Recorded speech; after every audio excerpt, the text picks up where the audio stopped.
And I see people coming in the chat. Welcome. Definitely post your questions, your comments, your well wishes in the chat. So we'll go ahead and get started. Welcome back for those of you who joined us this morning. Oh my goodness, it was amazing. I have a book over here full of pages of notes of some of the really good gems that our women have shared with us. And thank you to our men who also joined us today. You guys are certainly always welcome, and we love to have you as a part of the conversation. So this panel is our health and well-being, something that is so necessary to talk about in our community, but it's often swept under the rug. So I'm excited to be here today to come back after lunch with this powerful panel. So I'm going to allow the ladies to introduce themselves, and I'll just go right across, and I'll start with Dr. Sherrá. Hi, everyone. I'm Dr. Sherrá Watkins. I currently serve as the Director of Wellness Counseling Care at American University of the Caribbean School of Medicine. So I now have been living almost for a year in St. Martin. And so I'm also the CEO of Sister Wells Counseling, Coaching, and Consulting, which I share with Dr. Elbert and Dr. Blumel. All right, Phelicia. Hi, everyone. My name is Phelicia Price, and I am the owner of FitFi Yoga. Not relevant. Uh-oh. Remember whether it was Sherrá or Shawnte that actually hooked me up with that job 10 years ago, but I am still teaching economics thanks to those two. Beautiful. I love to see those type of connections flourish. That's what we're here for. Dr. Elbert.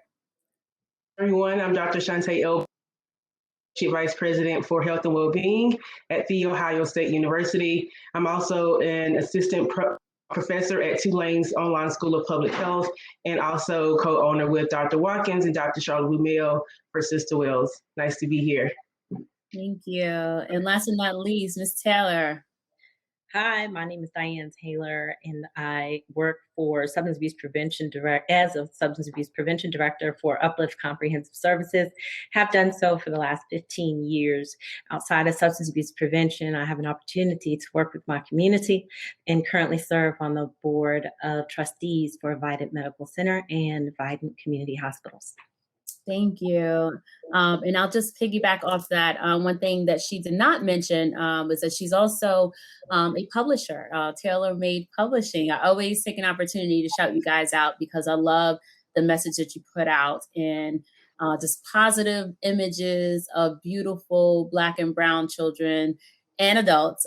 So I definitely wanted to mention that as well. So ladies, we'll get started. I know that we have so many things that we could talk about, and this could actually be an all-day panel, but we're going to leave it at our time allotted. So I'll start. The first question I want to bring up is, we know that mental health and wellness has traditionally taken a back seat in the Black community. When we think of wellness, a lot of times we're focused just on the physical. Having that said, tell us about your connection to health and wellness and kind of how you transitioned into both your personal life, your personal connection with health and wellness, and your professional connection with health and wellness. Dr. Watkins, I'll start with you. Personal connection came from food. We was raised in a single parent household. My mom had us at 18. And so, unfortunately, we knew what the life of poverty was. And so that began the phases of our first enrollment into trauma and what that looked like, because poverty within itself is trauma. And so that led to also the secondary part, with me particularly working in substance abuse. Our father is in recovery from crack cocaine, so he's a part of the crack epidemic in the 80s.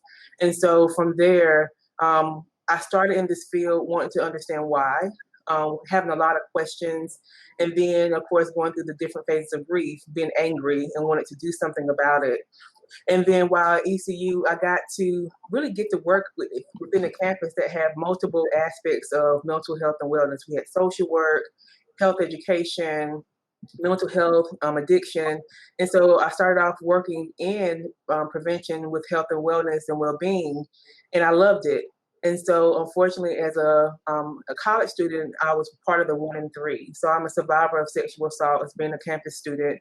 And so that really changed my view of what trauma looked like from a whole different viewpoint, from experiencing it from like a second party role to now being a survivor myself. And I knew I wanted to change. And so my very first role in the mental health field was working as a victim's advocate. So I always describe it as being the person from Law and Order who was there in the hospital going through the rape kit. I remember being in the bed, and now I was on the other side of it. And so in order for me to really pursue my career, I had to go back to school. And so that's what led me into this field. And I think for us as minorities, my biggest thing, if I can tie back to the Black community, would be for us as Black families and minority families to start talking more about sexual assault and molestation within our homes, and not just washing it up on the rug or not believing our children, or because we have Black children who's very well endowed in certain areas, are taller than the average, to say that they didn't, they deserved it or they did something to lead up to it. So that's been one of my stances that I preach upon on my soapbox all the time. Beautiful. Thank you so much. Phelicia, tell us a little bit about your connection with your wellness journey. My connection with my mental health and wellness journey actually started when I was, not necessarily when I was diagnosed with a chronic kidney disease, but 5 years later when I ended up on dialysis.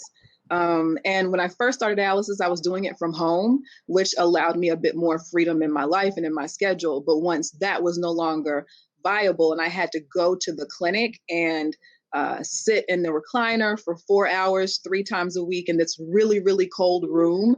And everybody sitting in the recliners looked like this side of the hand, and everybody helping us look like this side of the hand. Even just the visual of that is already just mentally draining, let alone to be there for that purpose. And I've always been a pretty happy, jovial person. I would think everyone on this panel could attest to that. And and it was just very strange to be in a situation where I was literally crying every day, all the time. I was like, this is not me. This is not right. What is going on? And, you know, I had an active prayer life, all of that. But, you know, which I'm sure we'll get to later, even with that, there are other tools that are needed. And that's when I started doing research into the breathwork and meditation part of yoga, because that's what it was my mind that was just messing with me while I was in there. And it was just too much. I was miserable in dialysis, and then I would be miserable the days in between thinking about going the next day. And so that's kind of was my introduction to it. And I ignorantly thought that once I got my transplant, oh, you know, I've got a transplant now, I'm back healthy, I'm fine. No, there's something called post-operative depression. And I was so glad I had those tools in my toolkit from the depression I suffered on dialysis, because I was able to use those tools to help me after my transplant, after surgery. And then from there, I just went to yoga teacher training. And from there, I literally just lived to share this information with people, both the physical and mental aspects of yoga, and how you have even just your breath, you have the power over yourself, being able to calm yourself down, being able to just take a second and go within. Those are the things I didn't know prior to. I just knew pray about it, you know. So that was my introduction, my own personal depression, and then eventually, you know, going through the training to help others. Beautiful. I want to pause for just a second, and I will say this, and Phelicia knows me. She knows that I'm sitting here. She knows what I'm about to say.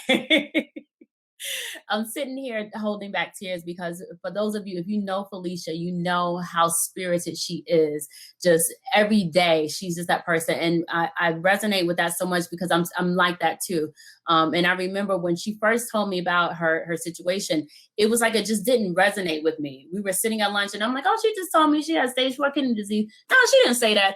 Anyway, how's your quesadilla? Like, what? You know, to me, I couldn't think of it. And as she was going through that, you know, it was hard for us who were friends of hers to see that, because we're so used to seeing her in a certain light. And I love that she's very transparent with her story. And I remember us going to a yoga class together before she got her license to become a teacher, and just seeing that progress. I'm just grateful to be able to see that journey. So I just wanted to throw that in there. And she doesn't brag on herself enough. So that's my job. If I'm your friend, I will brag on you all the time. So, all right, Diane. You do a good job of it, Ev. Thank you. Wow, I've been on this journey for so long. It took me a minute to kind of figure out how I actually got here. You know, sometimes we are on that path. So I have a background in journalism. I was a journalist in New York, and I wanted to transition from journalism for many reasons. That's a whole nother mental talk. Into health disparities. And I ended up getting a job at Carolina Donor Services, working with organ and tissue donation in Greenville, North Carolina, which is how I got here in 2002. And once I got here and worked with Carolina Donor Services, and in particular, encouraging African Americans, that's when I really knew that I was on the path that I needed to be on in reference to all health disparities, including mental health. As I transitioned into entrepreneurship, my husband, G. Todd Taylor, already owned a mental health agency specific to children. And so he said, well, why are you out here looking for a job with everybody else when you can work for me? And he was absolutely right. And so that's how my formal or professional, I would say, transition into this particular subject matter came to be. And I will say that going through the work, kind of what Dr. Watkins said, it also reminded me of my own childhood trauma, knowing that my father was an alcoholic and physically abusive in our home. Kind of helps you to think through why we are who we are and how we respond and how or why we have the drive that we have and or not. And so that's what really led me to this particular journey. Awesome. Beautiful. Thank you, Diane. Dr. Elbert. So I started off as and so I want to definitely shout out Dr. soon to be hopefully Dr. Tawana Perkett, and she recruited me to be a peer educator at Healthy Pirate. And I was the superstar who liked doing condom demonstrations and liked, going out in front of, Brody Bookstore, the yard as we called it, talking to students, engaging with students. And I was just good at it. Didn't know I could make it a lifelong career. And in the time of being at East Carolina, one of the things that I've seen is that you attract what you've already overcame or what you're about to go through. And so I started attracting other peers, other friends, at the same time going through similar things and we didn't know how to, to deal with it. But at the same time, I was having women of color show up in time to be that voice, to be that guide. And so for me, I think the wellness journey has been lived.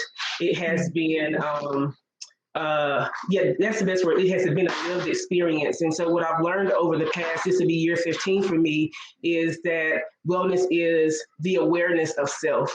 And I always use one of my favorite definitions from Swarbrick, which is it's a conscious decision on how we want to engage in life. And so for me, this journey has been aware of the things I couldn't control, the things I can control. And that's the weight loss journey. Many of you all saw me and my sister go through the weight loss journey from undergrad to grad school. Sherrá just lost her hair.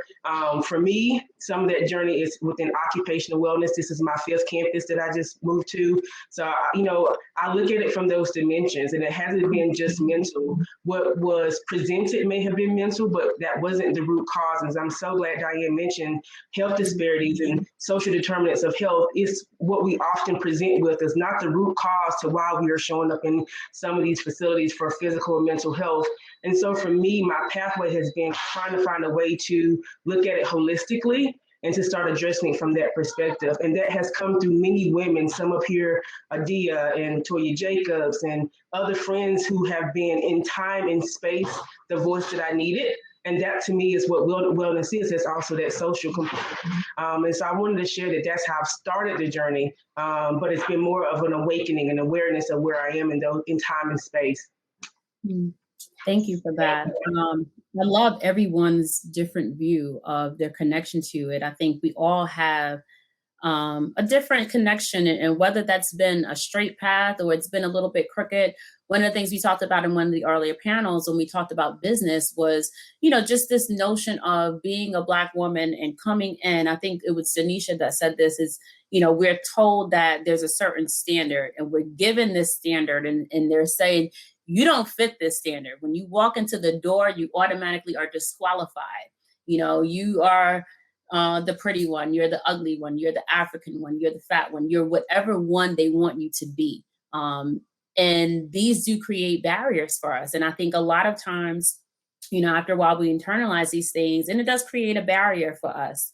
You know, and of course, like we said, and I think most of the women here, you know, we're women of faith, you know, that other component of it is, you know, the spiritual side of it, or the, you know, the institution of the church. What are some of these barriers that specifically for Black Americans that we have to getting adequate care, or even realizing that we need to get that care? Diane, I want to pose that question to you as being someone who, what you guys do at Uplift.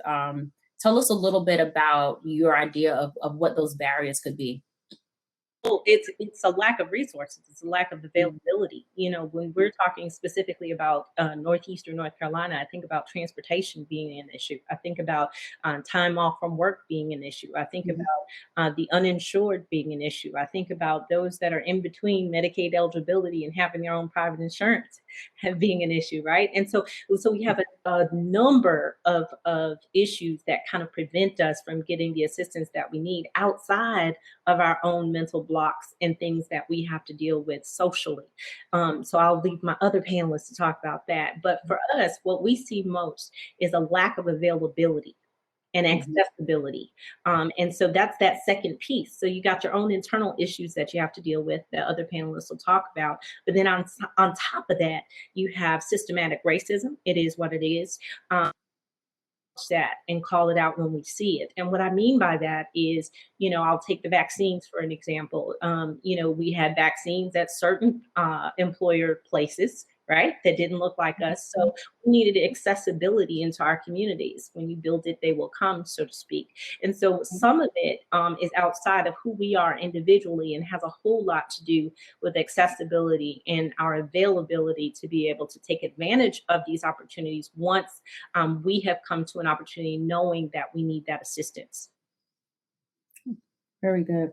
Phelicia, I wanted to ask you if you could share with us a little bit about some of the experiences that you had navigating through, you know, having a chronic illness. You know, what are some of the things that you can take from that experience that might be also, you know, a barrier that people may have to just general wellness in general? The first thing that comes to mind is just you are not your diagnosis. And I feel like for me, even going to the doctor and not being referred to as my name, but as a renal patient, I mean, it's like I'm not even a person. I'm just a number on the chart and all of that kind of thing. So for me, it's just acknowledging that, yes, there may be an issue, or yes, there may be a problem, but I am not. It's me against the problem, not I am the problem. And I think that was huge for me with a chronic illness, because if you can't advocate for yourself, you need a patient advocate, which is something I am very passionate about after spending countless nights in the hospital and just realizing, to be honest, in a place like Eastern North Carolina that is surrounded by a lot of rural area, and most of the doctors don't look like me. So when I'm in a place, in a hospital, they just see me as a Black body in the bed. And I know that because I have a friend that's a nurse there. Of course, I won't say the name, but you know, she pretty much said as much, and went even further to say that it's even worse for our Hispanic brothers and sisters, because if you can't speak English, they're really just doing whatever to you. So it's advocating for yourself. It's understanding that, yes, this person that's helping you has all these letters behind their name, but nobody knows your body like you do.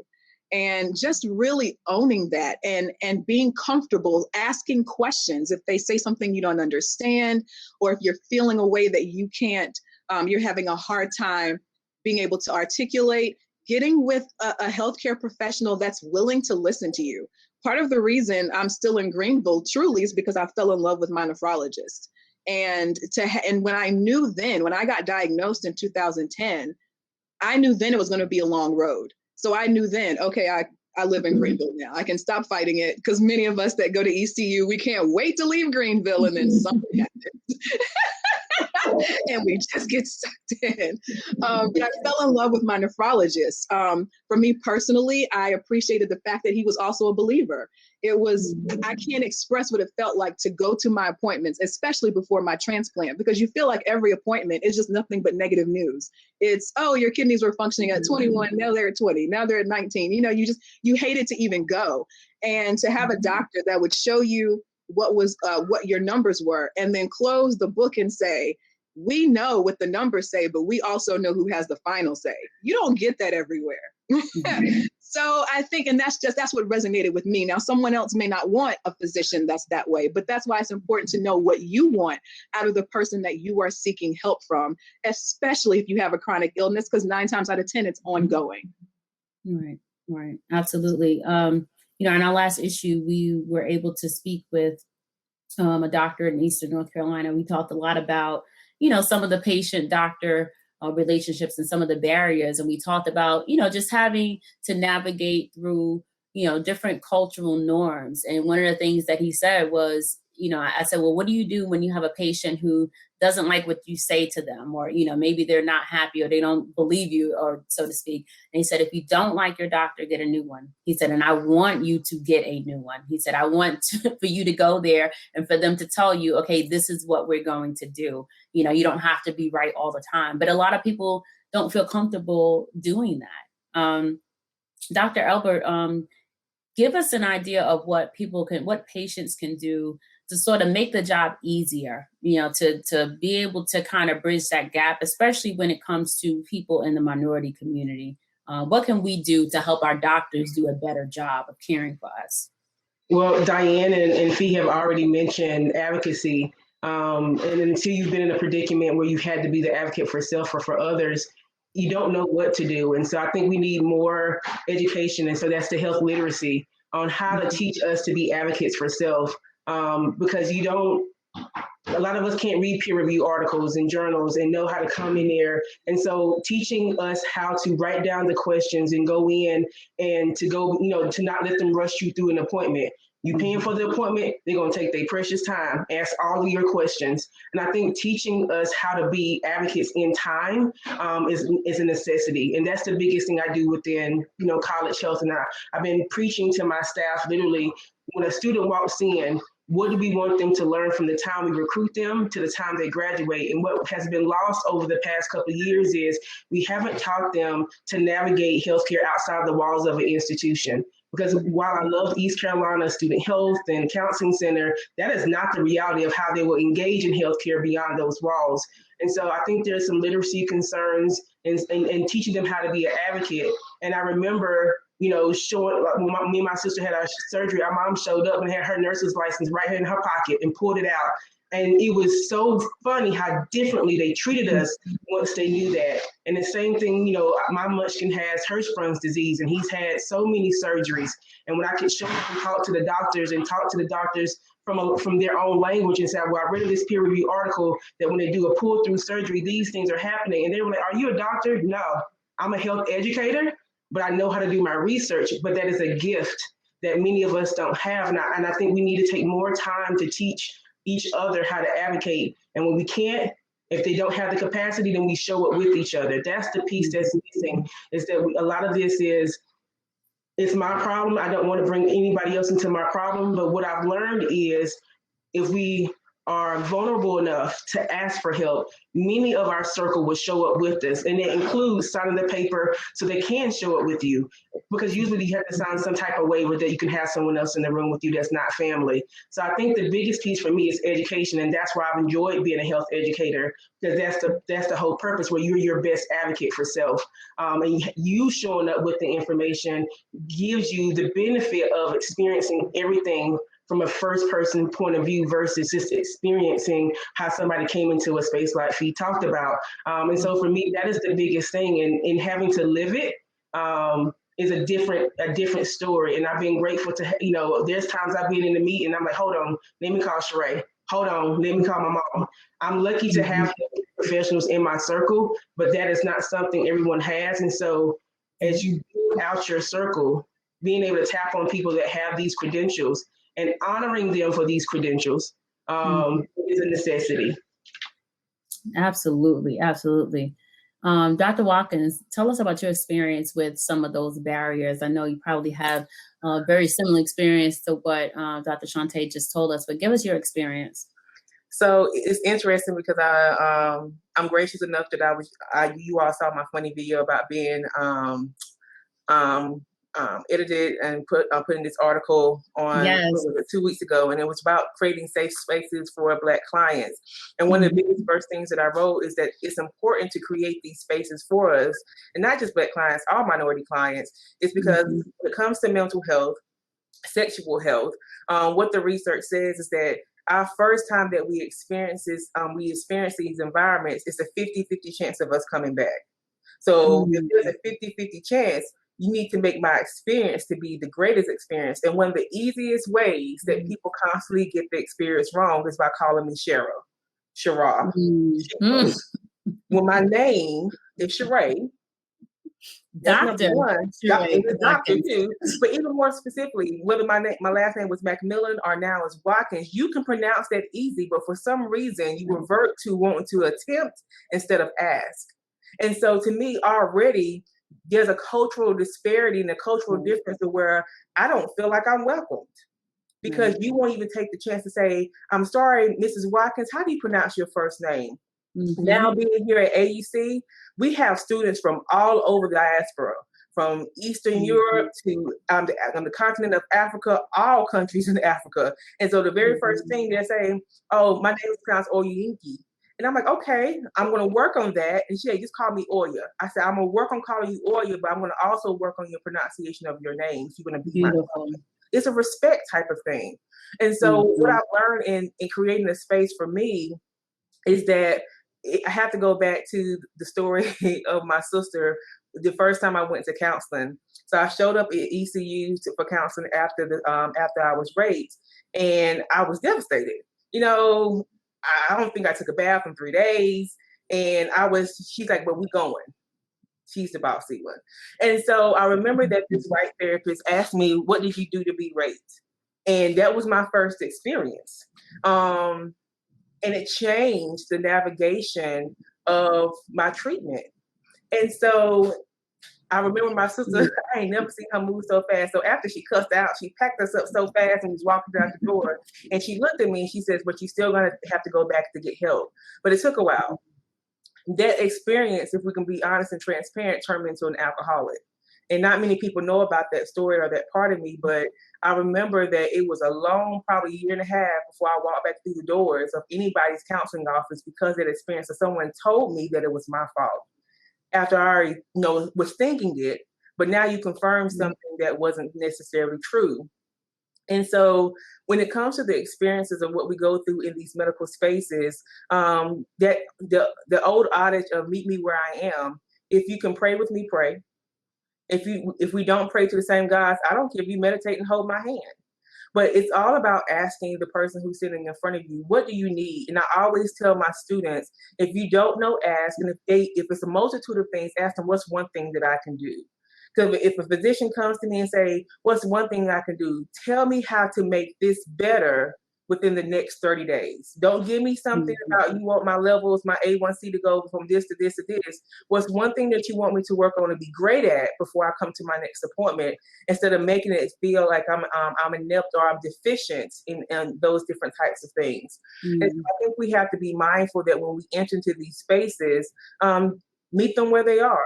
What is one thing that I can do to help you? What is one thing that I can do to help you overcome? What is one thing that I can do to show you that you are enough, that you are respected, that once again you deserve to be here? That's one of my favorite lines.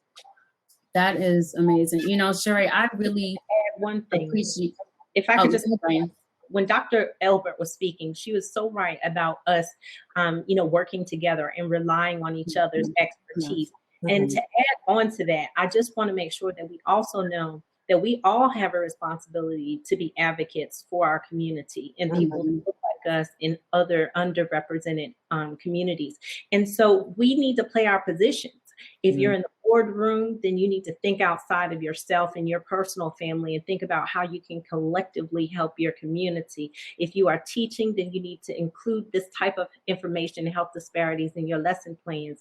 If you own your own business, then you need to make yourself available to your community and see how best you can help with accessibility. So wherever you are, we all have a responsibility, frankly, to advocate for not just us and our family, but for our community as a whole. Absolutely. You know, we don't always have that advantage. So I think for those of us who are exposed to those things, it is important to be able to make sure that you are taking the time to advocate for others. You know, they like the old saying goes, do unto others as you would have them do unto you. You know, we don't talk enough about certain, things that bring us to where we are. And I think I think it was the business panel that we were on earlier today. And we talked about how these experiences can actually be turned into a positive.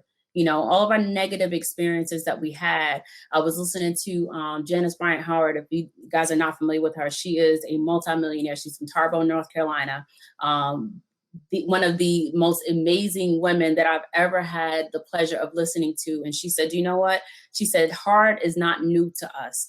We have always had to navigate this space. It has always been for us. She said, so and she was speaking specifically about the pandemic.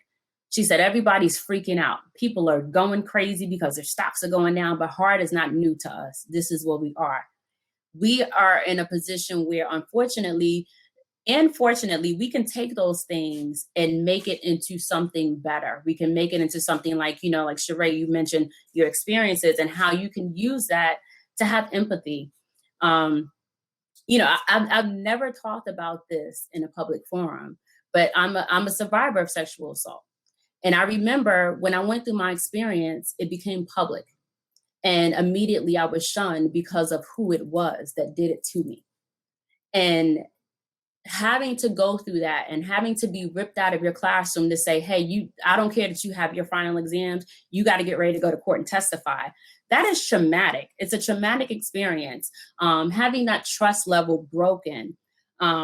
And then later going to having the similar experience, having a therapist tell you, well, what did you do wrong? Why were you there? Instead of listening to, okay, I'm still processing this thing. I'm still processing the physical part of it. And now I have to process the mental part of it. And I carried it with me for so long. And it took a long time for me to turn it around and turn it into a positive, and a lot of us have that story, and a lot of us hold on to it, and we sleep with our fists balled up all the time because we don't know how to process that. How does that play into just our ability to even have that conversation with ourselves, to be able to say, hey, I might need to go and speak to someone about my circumstance? Diane, you mentioned, going through things with your father. I've seen you, and I've, seen pictures that you posted of your dad walking you down the aisle and things like that. How do you get to the point where you can address your trauma and then be in a decent space with it? I always tell people that we all deserve a place on somebody's couch talking about what we've gone through. Not one of us living and breathing has not experienced some sort of traumatic incident that has affected who we are or where our mental space is. So I always tell people, if you got to question it, then you need to go, just like you would go on an annual for your mammogram. It is no different for me. So I too spent 1.5 years in therapy. And from my perspective, I feel like all of us at some point in time in your life deserve an opportunity, and I choose my words carefully, you deserve an opportunity to sit on somebody's couch and allow that process to really start the healing. And in doing so, know that you have the absolute right to change therapists. If it ain't right, find another therapist, somebody who job with, who you are comfortable with. It's like nothing else. If you try on a pair of shoes and they too tight, you need to go someplace else and find another pair. And it is no different when you're talking about your mental health. But from my personal perspective, I feel like we all at some point in time in our life deserve an opportunity to sit on somebody's couch. And if you have been blessed enough not to have to do that as of yet, as the old folks say, keep living. Come on. Come on, Diana. Come on. If I can say this too, I remember when I called my mom that night and she was so angry. But when things began to cool down, and Shawnte can vouch for this, when we started to talk about it and my family members began to find out, my mama, my aunt, my grandmother, a cousin, it was bewildering to me because no one had ever talked about it. No one had ever talked about it in our family. And I'm like, I never knew. The only other person I knew who had went through something was my sister, you know, as we was growing up. She was molested. But I was like, no one ever talked about it. And so for the very first thing we talk about, you know, what made us shift and what made me shift, it was my faith. But I also think, you know, we talked about that our faith also was a limitation. I thought that I could just pray it away.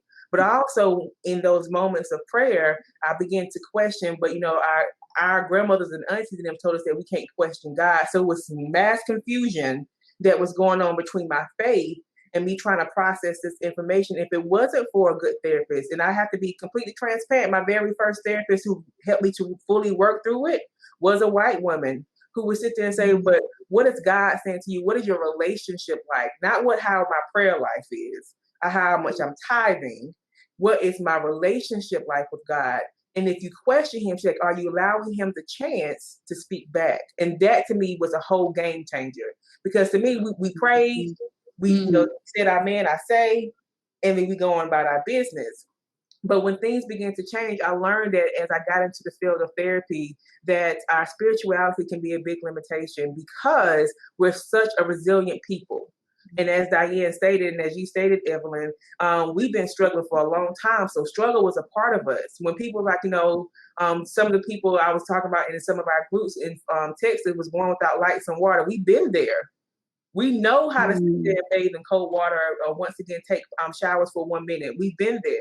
And so we have to be mindful that as practitioners and those of us who are advocates that because we've struggled for a long time, it's become a part of who we are. It's become a part of our psychology.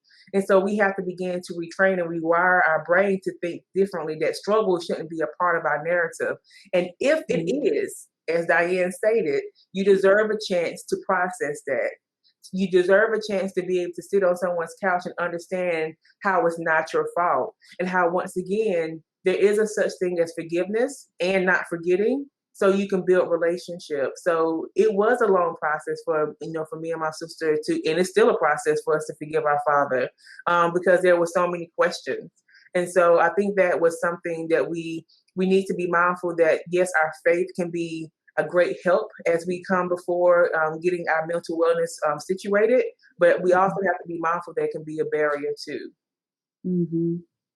Phelicia, I know we had a conversation one time and we were talking about your journey with yoga and how it sort of transformed your thought process while you were going through recovery, and speaking more so of, people's view of what you were doing. Oh, you're supposed to be a woman of faith. You're in the church. Why are you doing X, Y, Z? What's your view on that, and how people can view certain things? Because I think sometimes when you look at it that way, we could kind of be our own worst enemy. Yes, you have this powerful thing that it's called faith, but you also have these other tools out here. See that a lot, and do you see that changing at all?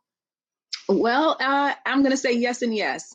When I didn't think anything of it, probably because when I was in yoga teacher training, yoga brought me closer to my faith for so many reasons. Partly just like with so many religions, you can find the equivalent of the 10 Commandments in many other religions. Most religions have the same, basic, be a good person, all that kind of stuff. When we got to the anatomy part, and I'm sure anybody who's a professional doctor, I don't know how you can be a believer and learn about anatomy and not just be blown away by the way God created us. We are freaking amazing. Yes. So I didn't even think anything about it. And in my first yoga teacher training, we had to do a 6-week free yoga class just to kind of get practice. And so I asked my friend Darrell if I could use his church. And he was like, sure, no problem. And I'm putting up the signs and, or whatever we were doing. And then I get a phone call from him that apparently he had posted something on the church's Facebook page, and like members were like, what are you doing? You know, she can't do yoga in the church and all this other kind of thing. So of course he's coming at me, not accusatory, because he knows me and knows my heart. And that's the beauty of a friendship, you know. And he says, you know, what are they talking about? And I said, oh, well, you know, a lot of people kind of assume because yoga originated in India, that it's got Buddhist and Hindu and all of this. I said, and I just explained to people, you can be Buddhist and do yoga, you can be Christian and do yoga, you can be atheist and do yoga. They're not, it's not all one and the same. And so that was kind of the first hurdle. You know, I sent him some articles, and, you know, if you're a scholar, you're very much about having your receipts, so to speak, you know, so I'm sending him articles and things that he can read. So it's not just for me. And then fast forward actually until about 2 months ago. And at my church at Koinonia, we have these small groups that meet every 2 weeks because the church is so large. We have these small groups of 10 people that meet on different subject matters. And mine is on mental maintenance. And I got a phone call from one of the associate pastors, and I thought it was going to be to question me about my small group. And instead it was, you know, we've been asking around for someone to come speak at our women's conference about, you know, relaxation and mental health, and your name came up. And she was like, but I have to do my due diligence and ask, so exactly what is it you do? Like, explain the meditation, explain the breath work, which I had no problem doing. You know, because she said, well, you know, what do you say when someone says meditation is like a gateway for demons? And anybody who knows me knows I was on the phone and I was like, I don't say anything because I've never heard that before. Like, what? You know, and so I was like, I've not heard that one. I'm not inviting anyone in when I do a meditation practice. I simply am encouraging people to have an anchor to stay present. And that is essentially what I love about meditation and breath work. It's to stay present, because we're constantly, whether we know it or not, either thinking about the past or thinking about the future. We are very rarely in the present moment. And the beautiful thing about your breath is that it's always present. Your breath can't be in the past and it cannot be in the future. So focusing on your breath is a beautiful way to just stay present in the moment. And to go off of what Dr. Watkins said, what I love about mixing my prayer with my meditation is it includes that part, that silence and that stillness, to be able to listen, to feel his presence. And I think that matching your prayer life with your meditation life, if you so choose, can just be a very, very beautiful experience. Wow, that is beautiful. I love the way you phrase that, Fee. And if you think about it, if you are a spiritual person, what better way to honor God than to honor your body? So I love that connection to it. And let me just say, Evelyne, that's literally what I say to people. When I invite people to a yoga class, I say, I just want to take you on a guide through a journey through your own body, so that you will fall in love with it and be good to it. Beautiful, beautiful. I want to shift gears just a little bit and sort of touch on, you know, I guess, you know, we talked a lot about, you know, past traumas and how we deal with that. What about the traumas that are in front of us right now? You know, a lot of us have, you know, had to deal with, you know, everything that happened last year. And there were times when I just felt like I was suffocating and I had to completely tune out. As someone who is in the business of sharing things in the media, that's a little difficult to do. You know, I have to be aware of what's going on around me. And just to protect myself and my family, I have to know what's going on, but it's daunting, it's draining. And, you know, I found myself having different emotions that I had not had before. And I think a lot of us have had to deal with that. Let's talk a little bit about, you know, managing those emotions during the pandemic and some of these racial riots. And, you know, as we saw last week, what happened in Georgia, we're not finished. You know, we're still going through those things. So how do we balance that, still being aware, but balancing that a little bit? Dr. Watkins, I'll pose that question to you. So a couple of easy steps is just to be mindful of how much access you're giving to your head and heart. That includes social media, that includes the news, that includes anything in between, even sometimes the conversation that we may have in our own mini chats between us as our girls or our homeboys or whatever it may be. I think we have to be mindful of how much we're consuming of it. Doesn't mean that we're disregarding it, but there is a such thing as positive decompartmentalization, that we know that it's going on. However, the continued exposure can be traumatic for some people. And if you are have been a victim of trauma, it is also concerning to make sure that you're not being re-traumatized or re-triggered, especially if you're in the process of doing the work or you're quite not finished yet. It's almost as if opening up a wound and leaving it open to have access to anything to get infected into it, and you have no type of salve or balm to put over it. And so we have to be mindful that, as survivors is one thing, but some of us are still in the trenches, and we have to be mindful of that. And then two, the one thing I love, and it also can sometimes be a hindrance, but there's a difference between counseling and coaching. Some of us just need some coaching, where we can get some goal-oriented, here and now type of tips on how we can accomplish some goals, how to move forward, to identify where we may be stuck. And then some of us need some counseling. And so it's a difference between the two. But I think if you show up in a space and you're trying to determine which one it may be, a good counselor or coach will tell you where you may be the best fit. So I think that's something to be understandable. And then lastly, who's your squad? Lord knows who's your squad, because in moments where, in watching it, many of us do have friends of Asian descent, and they were hurting. And I saw so many posts of, well, we can't support them or we should support them. I think both can occur at the same time, or while we're hurt and we're angry at the same time. But I quickly went to my squad, y'all, this is crazy. And my girls and then my crew, they was like, yeah. And so I have my idea, I have my sister, I have my girls from ECU, I have my people from my job. And we all know as women, each one has an impact and it can be used differently. There's certain people I don't talk to about certain things, and there's certain ones that I do. But I think that is the benefit of I've created, as my sister, she'll probably talk about, I created my toolbox. Mm-hmm.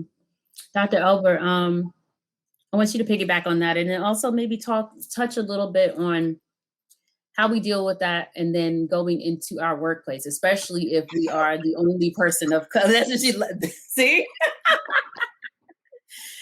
Now, I have to admit, I feel like I am genuinely blessed in this because I don't have to deal with this as much.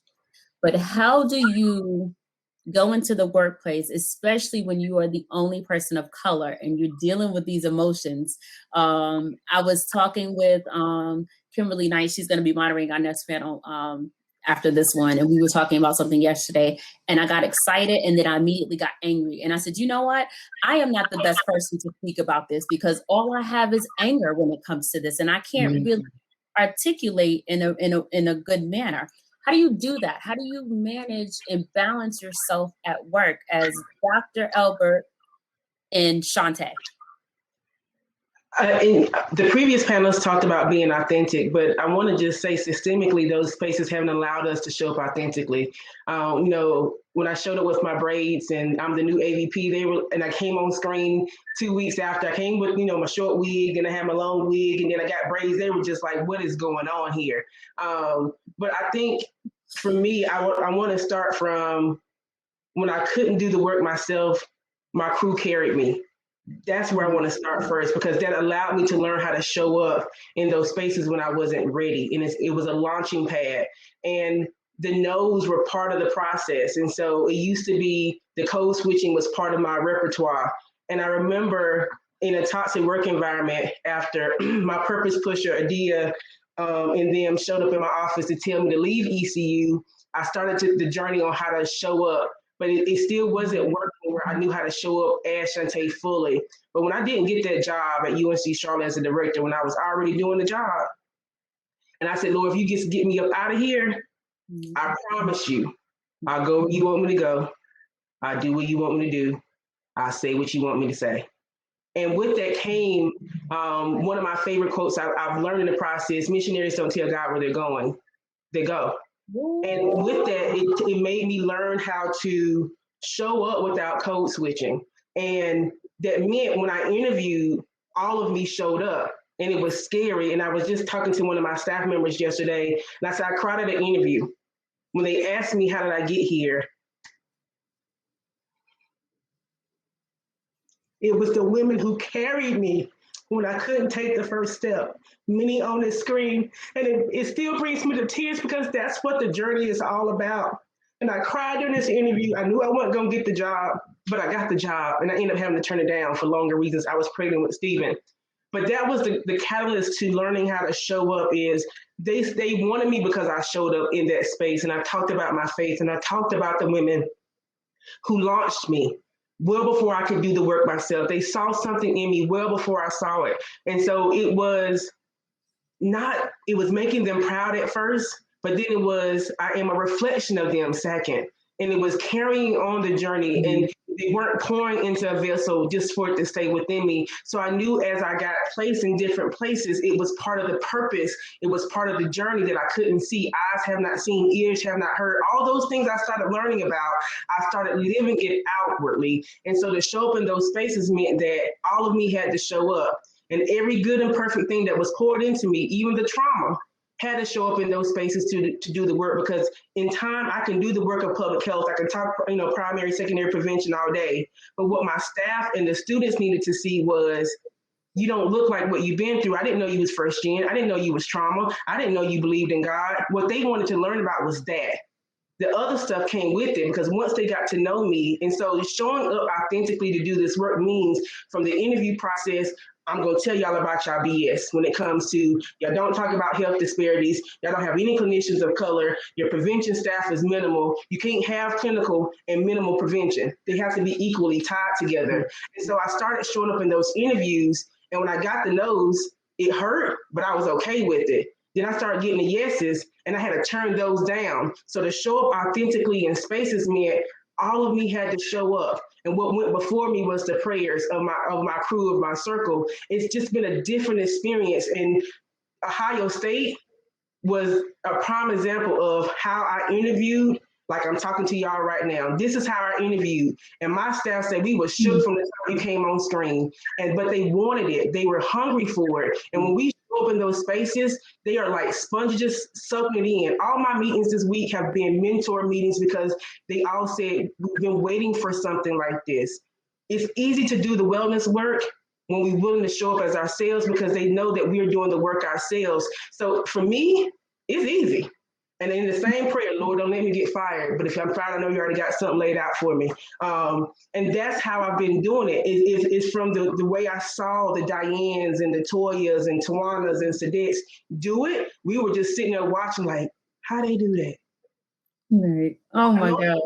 What their closet looked like, and how they was having to constantly do their own work. But the type of vulnerability and transparency they allowed us to see into their lives allowed us to imitate. Then again, we became a reflection of that same work that they did. And then it became innate to us. And then from there on, as one of the young ladies asked, what do we want in the next generation of prevention and clinical professionals in this field? We want all of you to show up, which means start doing your own work, do your own root work. So when people meet you, they don't meet the version of you that you want to project, they meet you. And that's for me how it means for me to show up. I don't know any other way on how to show up. So there's been times during the unrest where I cut my screen off and I told them I didn't have the capacity to take on anything else. And my staff need to step up, but I trained them to be that.